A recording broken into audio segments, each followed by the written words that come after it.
there, I'm Lance. I'm Sam. And we are Love to Hate. And today we're taking a look at Winter Queen by Crowd Games. And Crowd Games did send us this copy for review, and so we're going to review that in this video and let you know what we think about it. Winter Queen is a game in which you are going to be placing magical stones onto a player board or spell books, trying to activate those spell books to get as many points as possible before the bag of gems runs out. Well, we're going to take a look at it down below. I'll show you the components and the rules overview, and then we'll come back and share our thoughts on this game as far as a gamer and non-gamer go. All right, we have Winter Queen on the table here. Let me explain to you all how this abstract game works, in which you are trying to cast magical spells to get you the most points in this game. It's a very unique looking game with some beautiful gems. And in this game, you are going to place a number of these tiles that hold the different gems, depending upon the number of players in the game. And you're going to put gems on them, which are also dependent on the number of players in the game. You'll have your spell books out here next to castles, or kingdoms, excuse me, as there are going to be 4 different colored regions that represent the different kingdoms. And then on certain special spaces on the board, you are going to place these circular tiles that have the queen, the Winter Queen, on the back of them.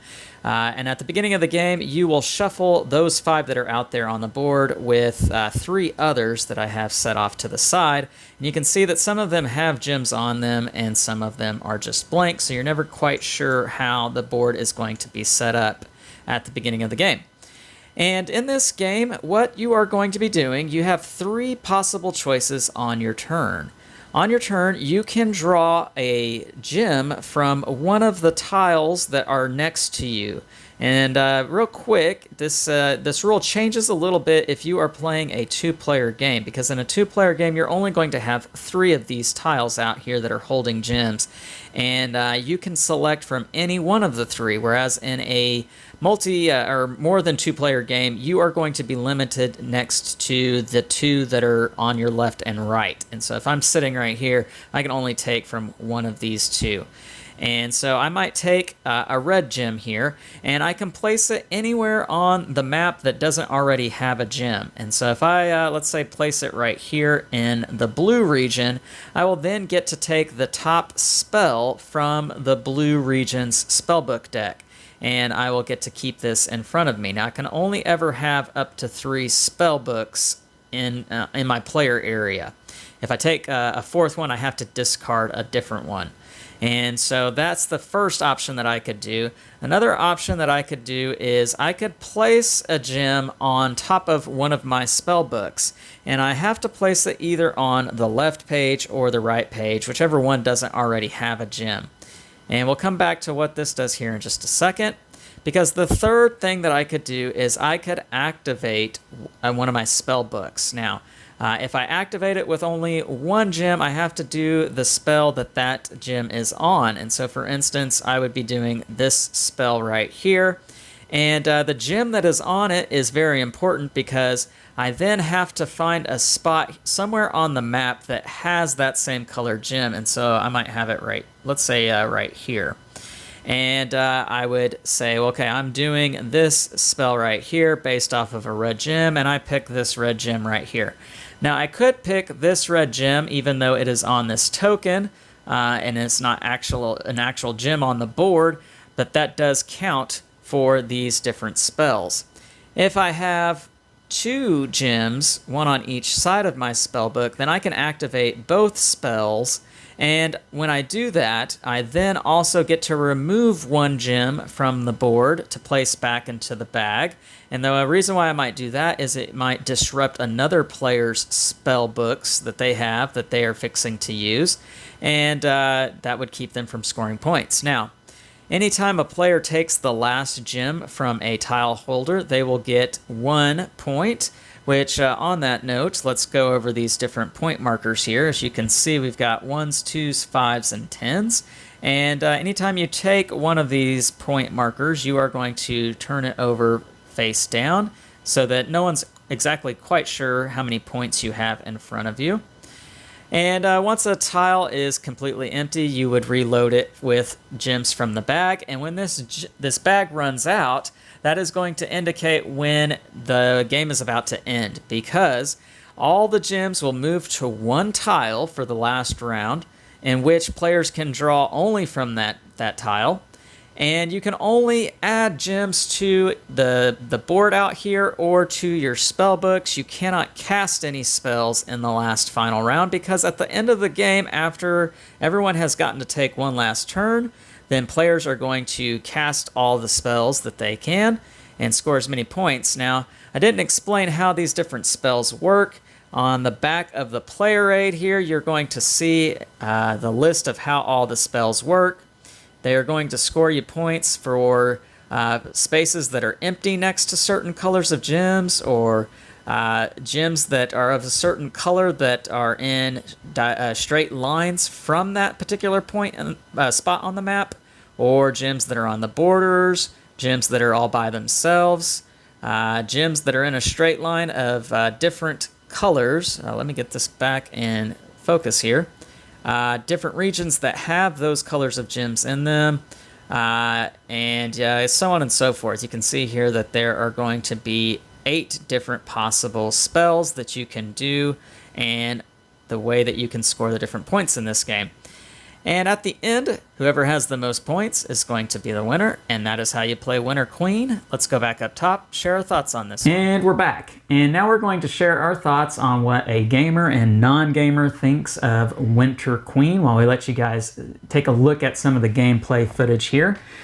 Sam, initial impressions of this game, what did you think? Initially, I thought it looked like a game that you would have bought for our daughter. It looks very princess, yes, Disney type game. Right. And so I thought it would be easy. Yeah, no, I think you're exactly right. At first glance on this game, it doesn't seem like it's a very, just a very thick, or not thick, heavy kind of thinky type game.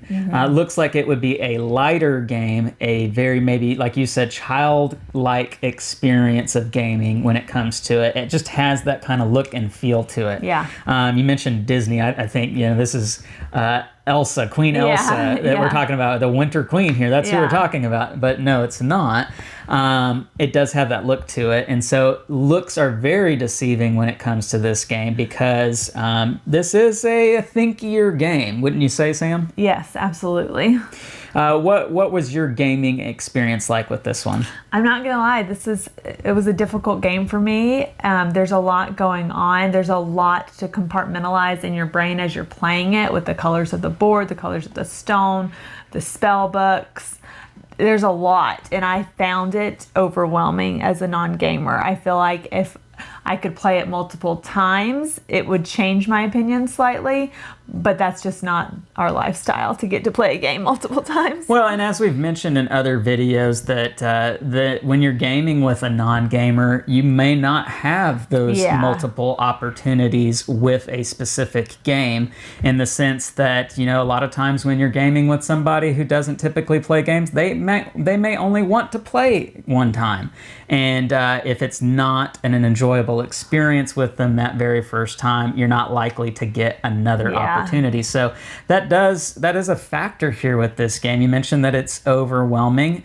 And I think I would tend to agree with you a little bit as far as those spell books go. The iconography isn't super clear exactly what each icon means and what you can do with it. Now, there are those nice reference guides that you do have in this game that do explain to you what exactly everything does do. But I think, a gaming mind probably wraps itself around those kind of concepts a little quicker than probably someone who doesn't typically play games. Would you agree with that? I mean, as someone who obviously plays with a gamer all the time, I see the desire for this game. I see how fun it could be for a gamer, but as a non-gamer, I don't want to think that hard. This was maybe more stress-inducing than it was enjoyable. Well, and I think it didn't help. I was going into it thinking, oh, this is a child's game, it'll be easy, and so it was a little frustrating when no, it was not. So I think if you prepare your non-gamer a little bit better than I was prepared, then their expectations won't be as high. And I will also say, when gaming with a non-gamer, as the gamer, that there are opportunities to kind of take that towards the non-gamer, or any other player for that matter. When you do a spell book that has both pages with gems on it, you are given the opportunity to remove a gem from the board, and typically you would do that to kind of mess with your opponent. And, I think that's something that would just continue to make this a more stressful experience than an enjoyable experience if I'm taking away gems that you might want to have. So, there are definitely things that you got to be mindful of with this game as far as that goes. I do want to say, as a gamer, I loved this game. This was a fantastic gaming experience. It was one that definitely burned my brain as far as how do I maximize each turn? How do I put myself in good position 2-3 turns on down the road? Watching what you're doing, making sure that, I'm not just giving you free rein on being able to do everything that you want to be able to do. There was a lot of aspects to this game that I absolutely enjoyed. And if I were to play with more gamers with this game, I think it would take it to another level. I think this would be an extremely fun game to sit down with my regular gaming group and play it out with them. I would love to see you take Winter Queen. That is true. I do. I think I do need to speak to that real quick. I don't know, just what kind of appeal sitting down and saying, hey guys, you want to play Winter Queen? Might have, but that's maybe just a small side comment as far as this game goes and the critiques to it. The actual gameplay behind it, I thought, was fantastic. It is abstract. You do have to like abstract games, which typically we really do like abstract games. The theme here is non-existent. There is a theme, but I don't know that it really comes through in the gameplay really at all. Yeah. And that's okay as far as I'm concerned, because the mechanics with this game are phenomenally done, very well done, or at least I thought, and I really enjoyed it. But I do think this is maybe a game more so for gamers than it is non-gamers. I will say it is quick, which with how much thinking and moving and stuff there is to this game, you would think that it would be a much longer game than it actually is. Yeah. So there is that benefit for a non-gamer. They don't have to play it for too long. Yeah. So... Now, one other thing real quick before we get into pros and cons, I do want to say that this game plays 2 to 4 players, and the rule set for 3 and 4 players is different than with 2 players, like we mentioned in the rules overview. Personally, I think this game is exceptionally done well at 2 players, because you do get to pick from any tile that has those gems on it in a 2-player game, whereas 3-4 players, you're limited to the ones that are right there next to you, and that can be pretty frustrating if by luck of the draw you just don't keep getting gems that aren't useful to you, and the better gems are on the other side of the board and you don't have access to that. That is one thing I'm not too keen about with this game. So I think it's fantastic as a 2-player game. Now, let's get into pros and cons as a non-gamer views this game, as that is the purpose of our channel. Doesn't really matter too much if the gamer really loves this game. I mean, you can go watch countless other review videos on it from what gamers think. But from a non-gamer, what are the pros when it comes to Winter Queen? It's a unique game. It's very pretty. The setup is pretty easy. It's not too overwhelming when you look at it. Again, I think that's the deceiving part of it. It is a pretty quick game. So those would be my pros. Cons, I just think it's a little too advanced for some non-gamers. Maybe something to work yourself up to. But there's a lot of strategy and a lot of thought that goes into each move, and sometimes I just think you need to come back a little bit with a non-gamer. Yeah, I think I would totally agree with that. So Scale of 1 to 10, love to hate. What do you give Winter Queen? I'd probably give it a 6.0. Okay. Yeah. I mean, it's a great game. I can see the appeal. It's just as a non-gamer, it's not something that I would come back to. Yeah. I'm going to give this game a 7.8. I really enjoyed this game. As a 2-player game, I do want to keep saying that. I don't know exactly how much I would really want to play this in the higher player counts, but as a 2-player game, for me, this was a very surprising, exceptional, phenomenal game. Really enjoyed it. I just maybe wish the theme was a little different or it looked a little bit different. Other than that, this game is fantastic. So really enjoyed it as a gamer. So that is Winter Queen from Crowd Games. Make sure to like and subscribe and push that bell button so you get notifications of all our new content. I'm Lance. I'm Sam. And we are Love to Hate, where we try to bridge the gap between gamers and non-gamers. We'll catch you next time.